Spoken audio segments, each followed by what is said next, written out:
That's what they say. You know what people say? They always say, words hurt.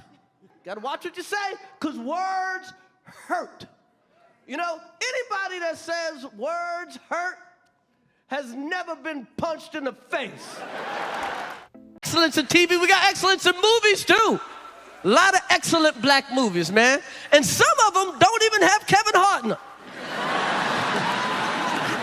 There are movies, Kevin Hart's in everything. Picture this. You're sitting at one of Hollywood's most prestigious award shows. Cameras rolling, millions watching worldwide. The atmosphere is tense, careers hang in the balance, and then Chris Rock takes the stage. What happens next? Complete and utter destruction of some of the biggest names in entertainment. And the best part? They have to sit there and take it, smiling through gritted teeth while their reputations get obliterated in real time. This isn't just comedy. This is warfare with punchlines. And nobody does it better than Chris Rock. Hey, he's got cash. When he writes a check, the bank bounce. Like, Jeff Bezos is so rich, he got divorced, and he's still the richest man in the world. He saw Marriage Story and thought it was a comedy.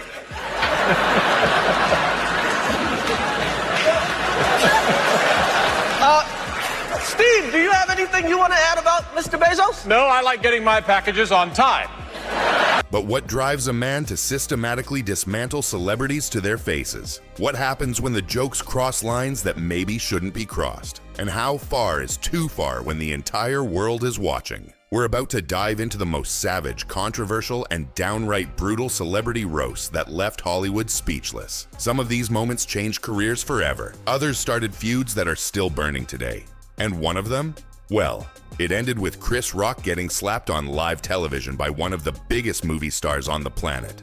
Buckle up. This is the story of when comedy becomes combat. The Oscars boycott backfire. The year was 2016, and Hollywood was in crisis. The Academy Awards faced massive backlash for lacking diversity, sparking the viral hashtag #OscarsSoWhite. Major celebrities were taking stands, making statements, and boycotting the ceremony entirely. Among them was Jada Pinkett Smith, who announced she wouldn't be attending in protest. But here's where things get interesting. Chris Rock was hosting that night, and he had something to say about all this outrage. And people are like, Chris, you should boycott. Chris, you should quit. You should quit. You know, how come it's only unemployed people that tell you to quit something, huh? It's Hollywood racist. When he stepped onto that stage, he didn't just address the controversy. He turned it into a weapon. Standing in front of Hollywood's elite, cameras broadcasting to millions worldwide, Chris delivered what might be the most savage opening line in award show history. He looked straight into the audience and said, Jada boycotting the Oscars was like him boycotting Rihanna's panties. The punchline? He wasn't invited anyway. The audience gasped. The silence was deafening. But Chris wasn't done. Not even close. He then flipped the entire narrative on its head. Yes, he understood why Jada was mad. Her husband, Will Smith, wasn't nominated for his role in Concussion, and that seemed unfair. Chris played the understanding card, nodding sympathetically. But then came the knockout punch that nobody saw coming. Sure, it wasn't fair that Will didn't get nominated for Concussion, but you know what else wasn't fair? Hollywood paying him $20 million for Wild Wild West. The burn was so intense you could practically feel the heat radiating from the stage. Will Smith, sitting in the audience, had to sit there and take it while the entire entertainment industry watched his biggest career flop get dragged through the mud on live television. But Chris Rock wasn't finished destroying people that night. He had another target in his crosshairs, and this one nobody expected: Kevin Hart. Chris joked about potentially boycotting the Oscars himself, but there was one problem. He couldn't afford to lose another hosting job to Kevin Hart. At the rate Kevin was booking gigs in 2016, he probably would have been hosting 3 award shows that same night. The joke landed perfectly because everyone knew it was true. Kevin Hart was everywhere, in everything, and apparently taking over every hosting job in Hollywood. Even Chris Rock wasn't safe from Kevin Hart's career domination. What made this roast so devastating wasn't just the jokes themselves. It was the surgical precision with which Chris dismantled not just individual celebrities, but the entire culture of Hollywood outrage. He exposed the hypocrisy, the selective anger, and the absurdity of it all while making everyone laugh at the same time. The slap that shocked the world. Fast forward to 2022. The Oscars again. Chris Rock hosting again. But this time, things would go very, very differently. The ceremony was rolling along normally. Red carpets, celebrities, the usual self-congratulatory atmosphere that defines award shows. Chris was doing what he does best, roasting Hollywood royalty with surgical precision. He made a quick jab at Javier Bardem and his wife, getting some laughs from the audience. Then he turned his attention to Jada Pinkett Smith. Looking directly at her, Chris made what seemed like a harmless joke about her shaved head, referencing the movie G.I. Jane. The audience chuckled. It appeared to be just another typical Chris Rock roast, but there was something the audience didn't fully understand. Something that would turn this innocent joke into one of the most controversial moments in awards show history. Jada wasn't rocking that shaved look by choice. She had been open about her struggle with alopecia, a condition that causes hair loss. The joke hit differently when you knew the context. At first, Will Smith was laughing along with everyone else. The cameras caught him chuckling at Chris's joke. But then something changed. He looked at his wife's face, saw her expression, and in that moment, everything shifted. What happened next will be talked about for decades. Will Smith stood up, walked onto that stage in front of millions of viewers worldwide, and slapped Chris Rock across the face. The sound echoed through the theater. The audience sat in stunned silence. Was this real? Was it planned? Nobody knew what was happening.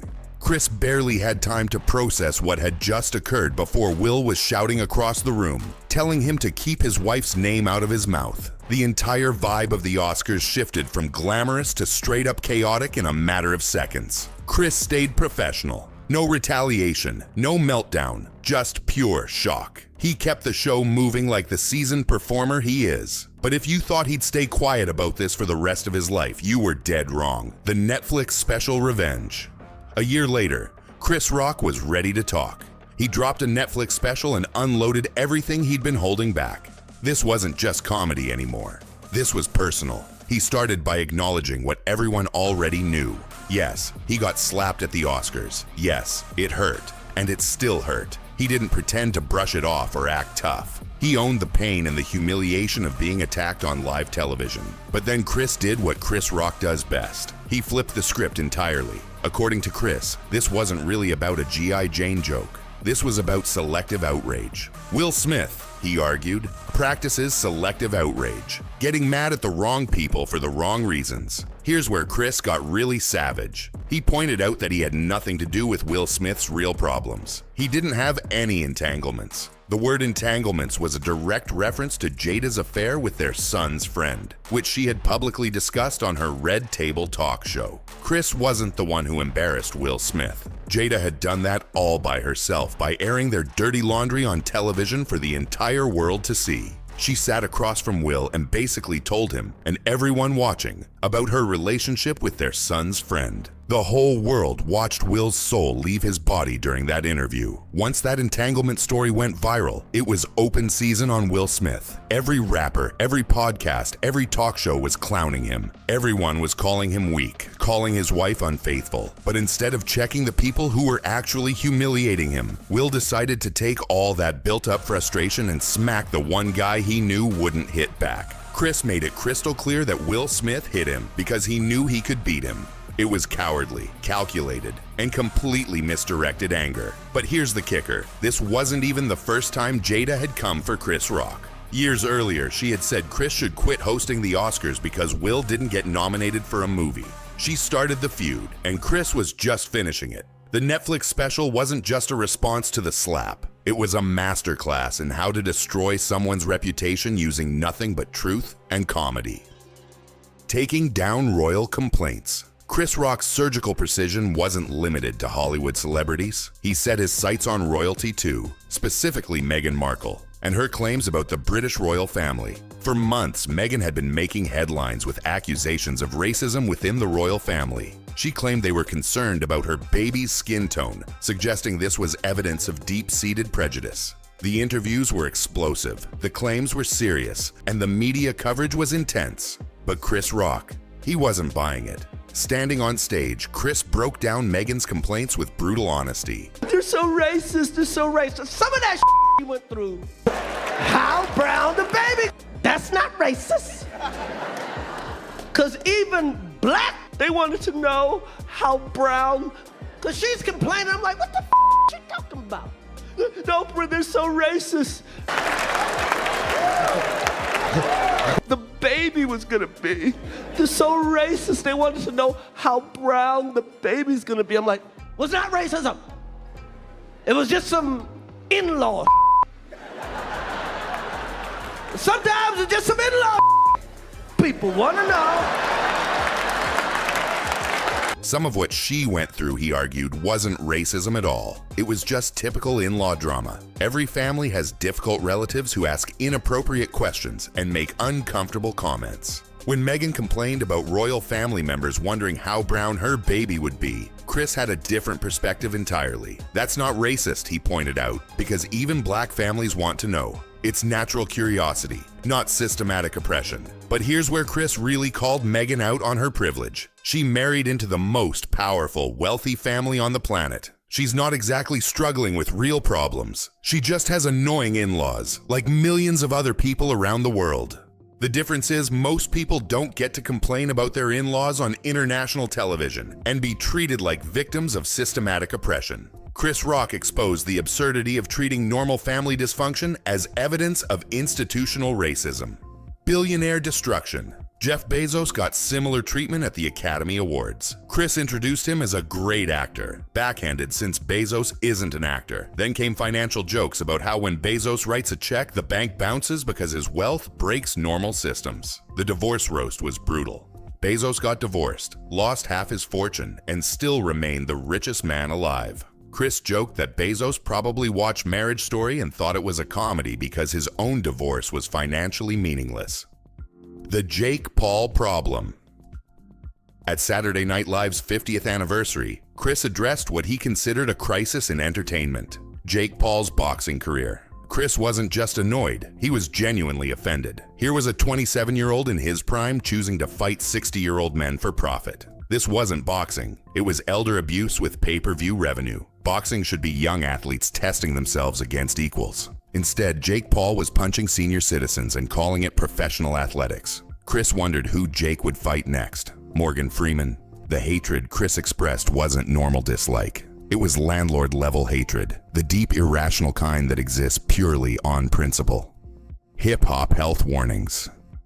At the 2015 BET Awards, Chris tackled celebrity-endorsed headphones. After Dr. Dre made a fortune with Beats, everyone wanted their audio brand. But Chris had a different perspective on Rick Ross's venture into electronics. While Dre had Beats, Rick Ross had different beats to worry about, medical ones. Chris suggested Rick Ross's headphones weren't for music at all, but medical equipment for emergencies. The kind you put on swollen feet before making difficult decisions. The roast got savage when Chris made a prediction about Rick Ross's future. He loved Rick Ross as a rapper because Rick Ross didn't care about image standards. But Chris had health concerns. According to him, Rick Ross was going to make hip-hop history by becoming the first rapper to die of breast cancer. An unexpected, medically specific prediction nobody saw coming. The Kevin Hart everywhere phenomenon. The art of fearless comedy. What makes Chris Rock's celebrity roast so effective isn't just the jokes themselves. It's his willingness to say what everyone thinks but fears to vocalize. He exposes hypocrisy, calls out privilege, and destroys sacred cows while making people laugh at uncomfortable truths. Whether dismantling Will Smith's selective outrage, exposing Meghan Markle's privilege complaints, or mocking Jake Paul's questionable career choices, Chris operates without fear. He understands comedy's job isn't to make people comfortable. It's to make them think while laughing. These roasts work because they're based in truth. Chris doesn't just mock celebrities for being famous. He mocks them for being hypocritical, entitled, or absurd in ways regular people recognize. The fact that these happen to celebrities' faces in front of live audiences and cameras makes them more powerful. There's no editing, no second chances, no controlling the narrative afterward. It's raw, immediate, and absolutely brutal. If you enjoyed this deep dive into Chris Rock's most savage celebrity roasts, make sure to like this video and share it with anyone who appreciates fearless comedy. Subscribe to our channel for more content, exploring entertainment, controversy, and pop culture moments. What's your favorite Chris Rock roast? Let us know in the comments below and hit that notification bell so you never miss our latest uploads.